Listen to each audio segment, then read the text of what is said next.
दोस्तों, यकीन नहीं होता कि साधारण सा चेहरा और बड़ी बड़ी आंखों से फिल्म इंडस्ट्री में अपनी पहचान बनाने वाली 70 और 80 के दशक की अभिनेत्री बिंदिया गोस्वामी को अपने जीवन में इतना कुछ झेलना पड़ा होगा, जिन्हें अपनी फिल्मों की वजह से कम बल्कि उनकी विवादित जिंदगी की वजह से ज़्यादा जाना जाता है।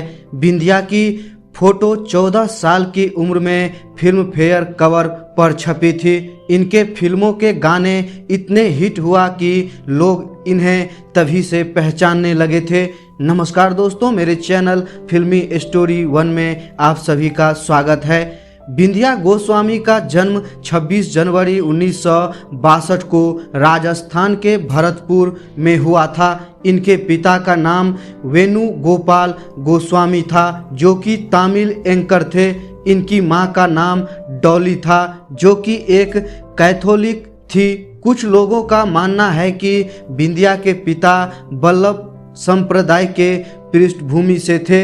इन्होंने 7 शादियां की थी, जिनमें से एक बिंदिया की मां डॉली थी। बिंदिया के पड़ोसी म्यूजिक कंपोजर प्यारे लाल थे। एक दिन प्यारे लाल जी के घर पर एक पार्टी रखी गई, जिसमें बिंदिया के परिवार को भी पड़ोसी होने के नाते बुलाया गया था। वहीं पर बिंदिया को देखकर एक्ट्रेस हेमा मालिनी की माता जया चक्रवर्ती को बिंदिया में अपनी बेटी हेमा की झलक दिखी, तो उन्होंने अपने कुछ जान पहचान वाले निर्देशक से बिंदिया के बारे में बात की। उस वक्त बिंदिया की उम्र महज 14 वर्ष की थी। तभी कुछ निर्देशकों ने उन्हें अपनी फिल्म के लिए ऑफर दिया और बिंदिया ने ऑफर को एक्सेप्ट कर लिया और फिर वहीं से शुरू हुआ बिंदिया गोस्वामी का फिल्मी सफ़र। 1976 में बिंदिया गोस्वामी का फिल्मी सफ़र 19 जीवन ज्योति आई। इस फिल्म में बिंदिया के हीरो विजय अरोरा थे। ये फिल्म पर्दे पर ज़्यादा नहीं चली, लेकिन बिंदिया का काम लोगों को जरूर पसंद आया। 1978 में डायरेक्टर बासु चटर्जी की फिल्म खट्टा मीठा रिलीज हुई, जो कि हिट रही। बिंदिया की यह फिल्म कॉमेडी फिल्म थी और लोगों को काफ़ी पसंद भी आई थी। इसके बाद बिंदिया को अच्छे एक्टिंग करने के लिए जाना जाने लगा। 1986 में आई फिल्म गोलमाल जी से बिंदिया की फिल्म इंडस्ट्री में बड़ी पहचान बन गई। Film all time blockbuster hit रही। बिंदिया को अब बड़े बजट की फिल्मों में काम भी करने का मौका मिलने लगा। बिंदिया को एक्टर्स शशि कपूर के साथ फिल्म शान में काम करने का मौका मिला, लेकिन ये फिल्म औसत फिल्म रही। 1982 में 4 फिल्में रिलीज हुई, जिनमें फिल्म हमारी बहू अलका और आमने सामने इन्हें अच्छी कमाई की और काफ़ी सफल भी रही। इन फिल्मों से बिंदिया को काफ़ी लोकप्रियता मिली।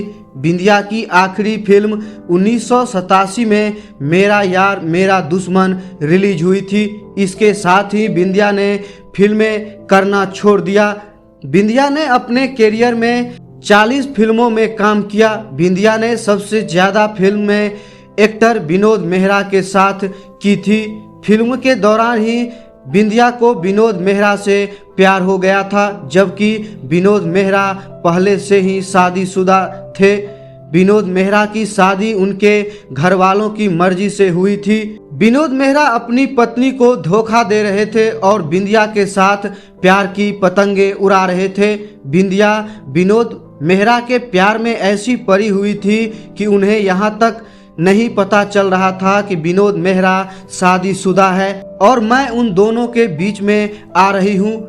हद तो तब हो गई जब इनके एक करीबी दोस्त ने अचानक यह जानकारी दी कि यह दोनों चोरी छिपे शादी के बंधन में बंध चुके हैं और अब एक साथ रहने लगे हैं। जब यह बात मालूम हुई थी तब उस वक्त बिंदिया महज 18 साल की थी।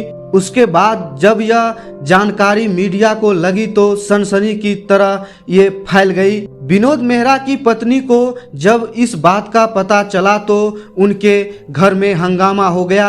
अभी तक तो विनोद शूटिंग के बहाने से बिंदिया के साथ रहते थे, लेकिन अब उनका घर से निकलना ही मुश्किल हो रहा था। इधर विनोद मेहरा की पहली पत्नी के भाइयों को धमकी देना शुरू कर दिया। विनोद मेहरा की पत्नी के पिता ने भी विनोद मेहरा को काफ़ी धमकियां दी। उनका कहना था कि अगर उन्होंने बिंदिया को नहीं छोड़ा तो उनके पूरे खानदान को बर्बाद करके ही छोड़ूंगा, तो तुम्हारे पास पछताने के अलावा और कुछ नहीं रहेगा।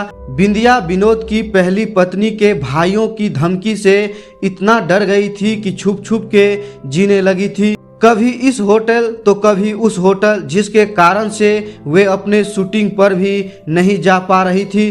परेशान हो गई थी, उनकी जिंदगी में उथल पुथल मच गई थी।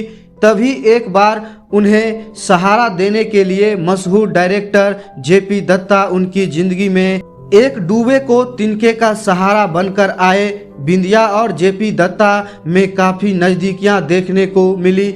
ये दोनों पहली बार 1976 में फिल्म सरहद के सेट पर मिले थे और दोनों में दोस्ती हो गई थी। जब बिंदिया को उनकी पर्सनल लाइफ में यह सब झेलना पड़ रहा था, उसी समय जेपी दत्ता से जो दोस्ती का रिश्ता बिंदिया के से था वो प्यार में बदल गया और दोनों जगह जगह साथ में देखे जाने लगे। मीडिया को जब मालूम चला तो मीडिया ने बिंदिया का नया प्यार कहकर यह जानकारी चारों तरफ फैला दी।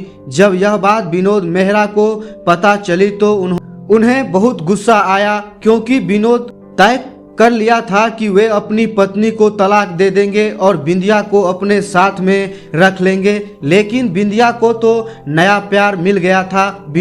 विनोद मेहरा ने तय किया कि वो बिंदिया से मिलकर बात करेंगे और जब वे बिंदिया से मिले तो कहा कि तुम मेरे पास वापस आ जाओ, मैं तुमसे प्यार करता हूँ, मैं तुम्हारे साथ ही रहना चाहता हूँ, मैं अपने पत्नी को तलाक देकर तुम्हारे साथ ही रहूँगा, मुझे एक मौका दे दो प्लीज।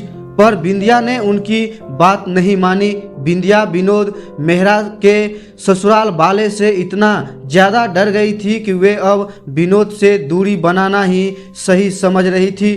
कहा तो यह भी जाता है कि विनोद मेहरा का करियर अब सही ढंग से नहीं चल रहा था। इस वजह से भी बिंदिया उनसे दूर चले जाने में ही भलाई समझी थी, क्योंकि उन्हें भी पता था कि विनोद का करियर अगर सही ढंग से नहीं चल रहा है तो आगे चलकर पैसे की दिक्कत तो हो ही सकती है और उनके शानो शौकत में भी कमी आ सकती है। वे विनोद के साथ वो हो रहा था जो उन्होंने अपनी पत्नी को दिया था। पत्नी को धोखा दिया तो आज बिंदिया ने भी विनोद को धोखा दिया।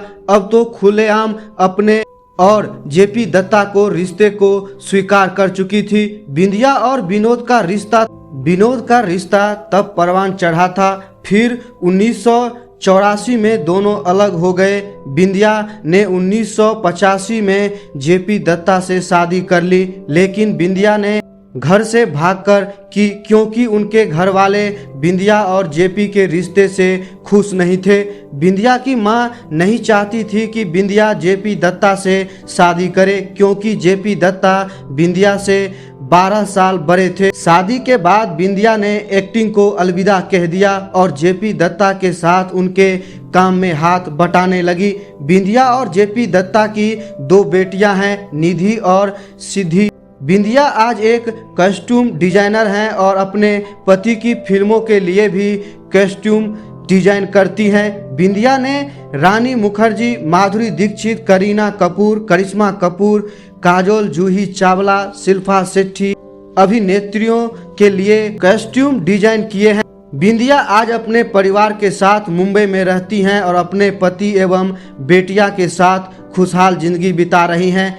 कैसा लगा आपको बिंदिया गोस्वामी के बारे में हमारा यह वीडियो, आप हमें कमेंट करके ज़रूर बता सकते हैं। अगर बिंदिया गोस्वामी का कोई फिल्म या कोई गाना अगर आपको पसंद है तो आप हमें वो भी कमेंट करके बता सकते हैं और चैनल को सब्सक्राइब करके और बेल आइकन घंटी को भी दबाना मत भूलिएगा। फिर मिलते हैं एक नया वीडियो के साथ, तब तक के लिए आप अपना ख्याल रखिए। जय हिंद।